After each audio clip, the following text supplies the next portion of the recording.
Have you subscribed to the channel yet? It's not difficult to subscribe. The past never stays buried. When I met Lily, I knew about her past. I had counted at least 13 men, all of whom she mentioned in passing. 13, and that was just the ones she had talked about. There were probably more, but I told myself it didn't matter. Maybe it didn't. I was convinced that once we got married, once we built a life together, her past wouldn't follow us. We'd leave all that behind, and things would be different. We lived in a spacious rented apartment in New York City. Both of us were designers doing well for ourselves, and on the surface, everything seemed great. A few years into our marriage, we had a daughter, Claire. That was supposed to be the start of a new chapter, where everything would settle down, where we become a true family. Lily had always been beautiful. She took care of herself, always dressed to impress, turning heads wherever we went. I liked that about her, until I didn't. The trouble started when she began pulling away. First, it was small things, forgetting to pick Claire up from daycare or skipping out on family dinners because of work events or meeting with clients. Then it escalated. She started going out more, staying late, coming back in the early hours of the morning.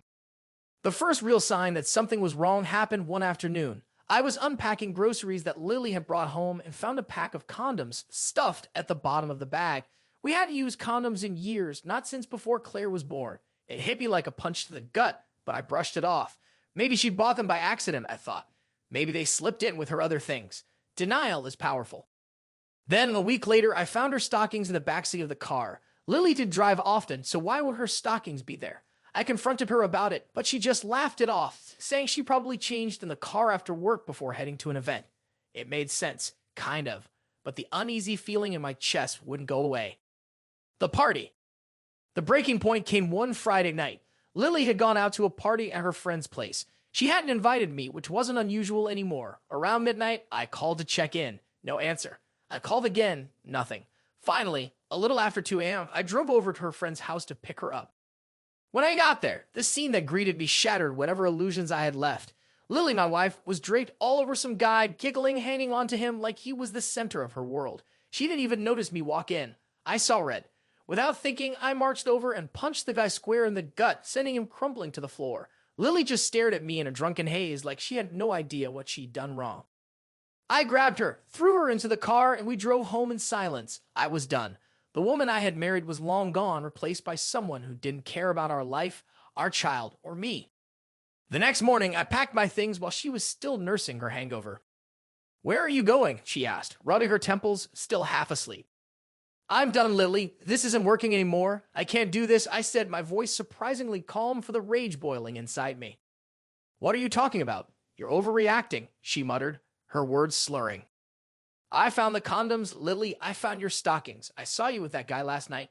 I'm not blind, and I'm not stupid."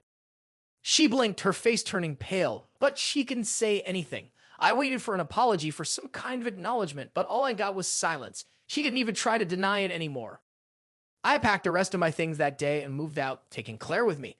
Lily didn't put up a fight. She didn't even ask to keep our daughter. That was the final nail in the coffin. Becoming a single father wasn't something I had planned for, but Claire needed me. I needed her too. The first few months were rough. Between taking care of her and juggling work, I barely had time to sleep, let alone process everything that had happened. But as time went on, I found a rhythm. I took Claire to daycare in the morning, went to work, picked her up in the evening, and we'd spend our nights reading books or watching her favorite cartoons. Lily, on the other hand, dove deeper into her old habits. She didn't disappear completely. She'd call every once in a while, asking how Claire was, making small talk as if nothing had changed. But she rarely asked to see her daughter. When she did, it was awkward. She'd show up for a couple of hours, take Claire to the park or out for ice cream, and then disappear again for weeks at a time. I could tell she was still wrapped up in her partying, drinking, and the attention she craved from other men. The truth comes out. It wasn't until a mutual friend casually mentioned that they'd seen Lily at a club with another guy that I realized just how far she'd gone. She was still out there, still chasing the thrill, still refusing to grow up. It stung, knowing she was out there, living her best life while I was home every night making sure Claire had dinner, got her bath, and went to bed on time. One evening, after another one of her half-hearted phone calls, I finally snapped. "Why do you even bother asking about Claire?" I blurted out. "You don't care. You're not even here for her."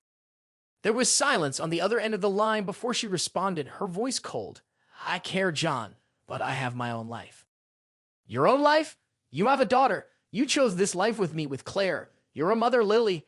When are you going to start acting like one? I'm trying, she whispered, but I didn't believe her anymore.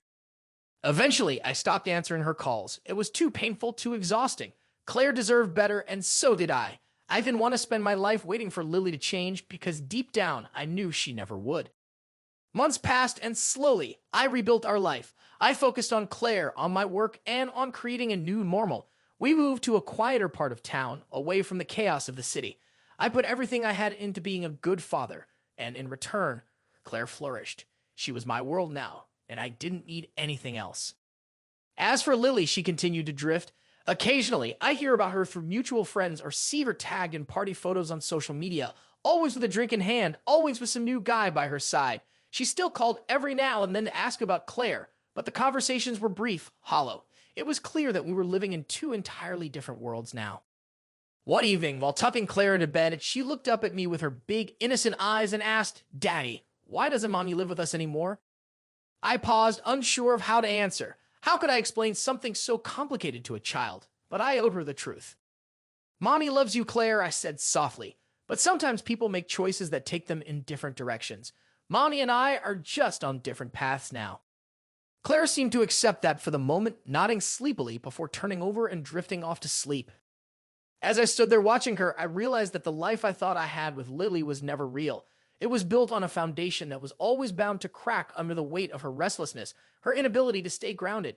I had been in love with the idea of a family of stability, but Lily was never meant for that. She was always chasing something else, something I could never give her.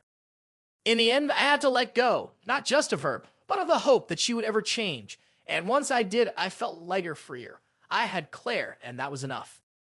Life went on, and for the first time in a long time, I was at peace. Reader comments. Sarah K. Wow, this story really hit me in the gut. It's so real, so raw.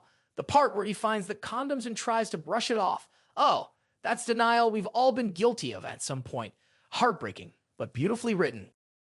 James, I felt every emotion John went through. The slow realization that the woman you love isn't who you thought she was. Devastating. But I'm glad he found peace at the end. His daughter is lucky to have him. Lily P., it's hard to read this and not think about all the times we ignore the red flags because we want to believe in the best of people. Sometimes love isn't enough, and that's a tough lesson.